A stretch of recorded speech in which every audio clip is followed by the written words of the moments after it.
College ലൈഫിന് ശേഷം നിന്നെ ശരിക്കും ഞാൻ മിസ് ചെയ്തു. ആക്ച്വലി നിന്നെ മീറ്റ് ചെയ്ത് ഒരു കാര്യം പറയണമെന്നുണ്ടായിരുന്നു. പക്ഷേ നീ എവിടെയാണെന്നുള്ള കാര്യം എനിക്കറിയില്ലായിരുന്നു. ഭാഗ്യത്തിനാണ് ഞാൻ മീറ്റ് ചെയ്തത്.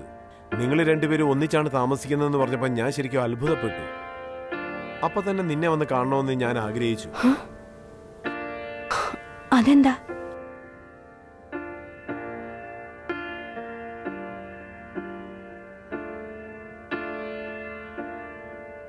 Because I love you.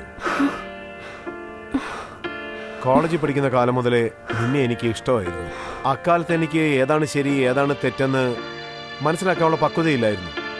പക്ഷേ അതിനുശേഷം ഞാൻ എല്ലാ കാര്യങ്ങളും മനസ്സിലാക്കാൻ തുടങ്ങി. അതായത് നീറ്റേക്കാൾ ബെറ്ററായിട്ടുള്ള ഒരുത്തി എനിക്ക് വേണ്ടി കാത്തിരിക്കുന്നു എന്നുള്ള കാര്യം. അവൾ എനിക്ക് മാത്രം സ്വന്തമാണ്.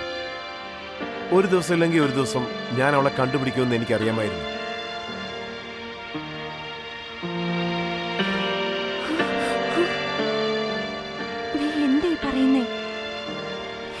സംസാരിക്കരുത്.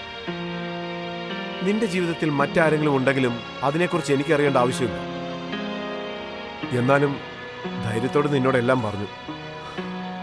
നീ എന്താ പറഞ്ഞത്? പറ. ചായ എത്തി. നല്ല ചൂടുള്ള ചായയാണ്, എടുത്തോളൂ. എന്താ മിണ്ടാതിരിക്കുന്നേ? ഇവൾ ഒരു വാക്കുപോലെ നിന്നോട് സംസാരിച്ചില്ലെന്ന് തോന്നുന്നു. ഇവള് ശരിക്കും ഒരു മണ്ടൂസ. ഇവക്കൊരു ബോയ് ഫ്രണ്ട് പോലും ഇല്ലെന്നേ. എത്രയോ പറഞ്ഞ് മനസ്സിലാക്കിയതാ, പക്ഷെ ഇവളുടെ തലേ കയറുന്നില്ല. ചായ തണുത്തു പോകുന്നേ, കുടിക്ക്.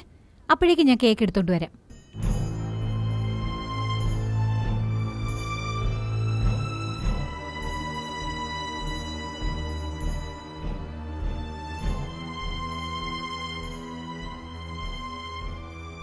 അല്ലേ, ഇതുവരെ ചായ കുടിച്ചേ ഇല്ലേ?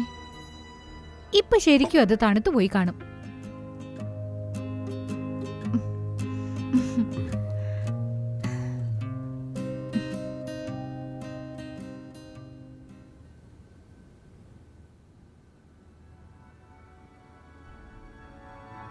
കോളേജ് ലൈഫിന് ശേഷം ഞാൻ നിന്നെ ശരിക്കും മിസ് ചെയ്തു Sumi.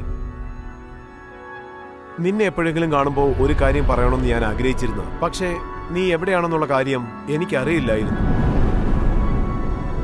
Because I love you. അപ്പൊ ശരി ഏതാണ് തെറ്റേതാണെന്ന് ശരിക്കും ജഡ്ജ് ചെയ്യാൻ പറ്റിയില്ല. അതിനുള്ള പക്വതയില്ലായിരുന്നു. പക്ഷെ ഇപ്പൊ എല്ലാം മനസ്സിലായി. നിന്റെ ജീവിതത്തിൽ മറ്റാരെങ്കിലും ഉണ്ടോ ഇല്ലയോ എന്ന് എനിക്കറിയേണ്ട ആവശ്യമില്ല. അതുകൊണ്ട് ഞാൻ ധൈര്യമായിട്ടെല്ലാം പറഞ്ഞു.